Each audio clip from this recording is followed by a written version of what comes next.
Assalamualaikum warahmatullahi wabarakatuh.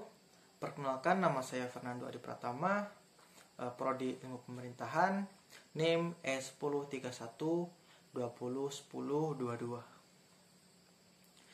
Pada kesempatan kali ini, saya akan membahas tentang masalah bebas nilai dalam ilmu pengetahuan guna memenuhi tugas mata kuliah filsafat ilmu pengetahuan. Dalam filsafat ilmu dikenal dua kecenderungan dalam konteks pembahasan tentang bebas nilai. Dalam ilmu pengetahuan yang pertama itu adalah kecenderungan politan elitis, dan yang kedua yaitu kecenderungan pragmatis. Bagi kecenderungan politan elitis, pengembangan ilmu pengetahuan itu harus bebas nilai, sementara bagi kecenderungan pragmatis, pengembangan ilmu pengetahuan itu tidak bebas nilai. Nah, kemudian dari dua kecenderungan ini yang saling bertentangan dapat diselesaikan dengan dua perspektif. Perspektif yang pertama yaitu dilihat dari sisi konteks of discovery, dan yang kedua dilihat dari konteks of justification.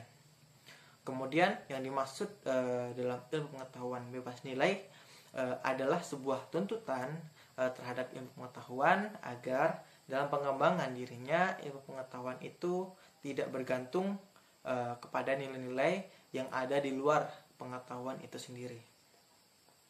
Dia tidak boleh mempertimbangkan nilai-nilai sosial, kemudian tidak boleh mempertimbangkan kecenderungan politik, dan juga tidak boleh mempertimbangkan kecenderungan keagamaan.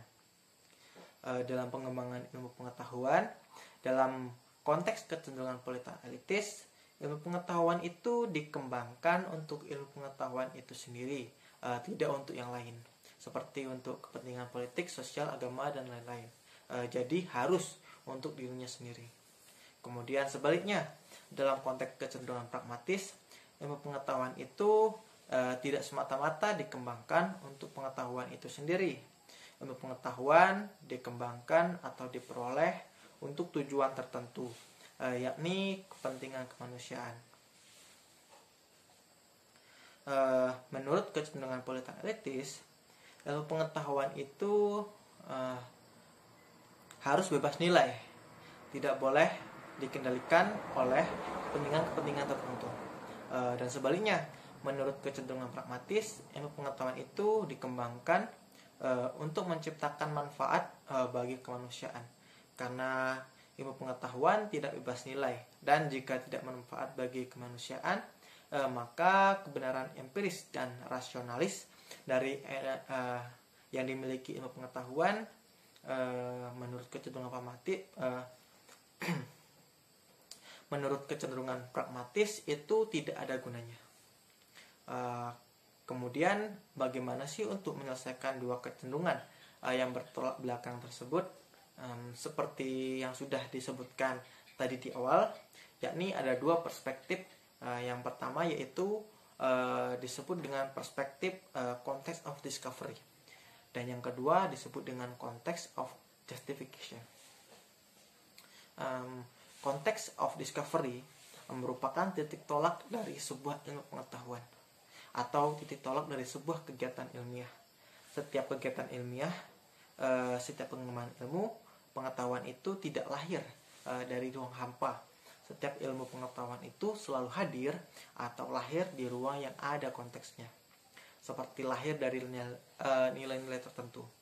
Karena itu ilmu pengetahuan dalam konteks of discovery itu tidak bisa bebas dari nilai, karena ilmu pengetahuan itu selalu memperhatikan konteksnya.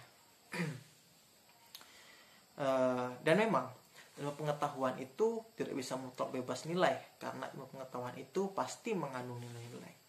Nah, yang kedua yaitu context of justification.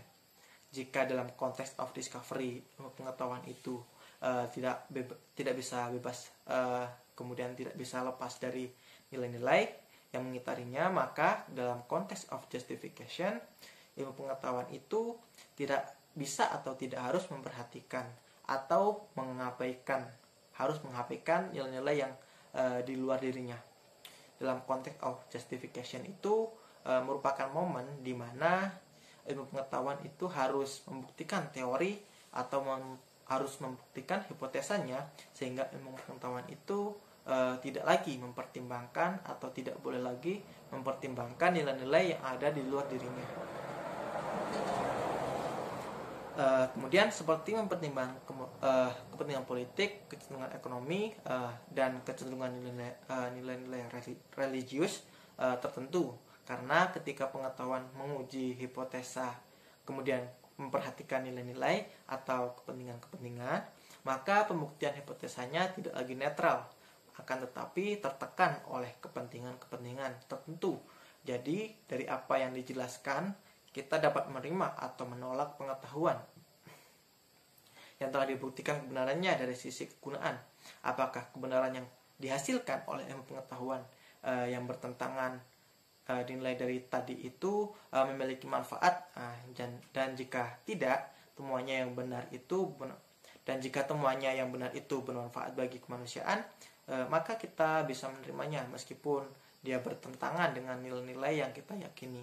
Akan tetapi jika semua itu menghasilkan kesulitan-kesulitan di masyarakat, kemudian kesulitan bagi kemanusiaan, maka kita bisa menolaknya, karena itu pertimbangan penolakan sebuah kebenaran ilmiah, bukan karena dia bertentangan dengan nilai-nilai tertentu. Nah, jadi mungkin itu saja yang dapat saya bahas pada kali ini. Terlebih dan terkurangnya saya mohon maaf. Saya akhiri. Wabillahi taufiq wal hidayah. Wassalamualaikum warahmatullahi wabarakatuh.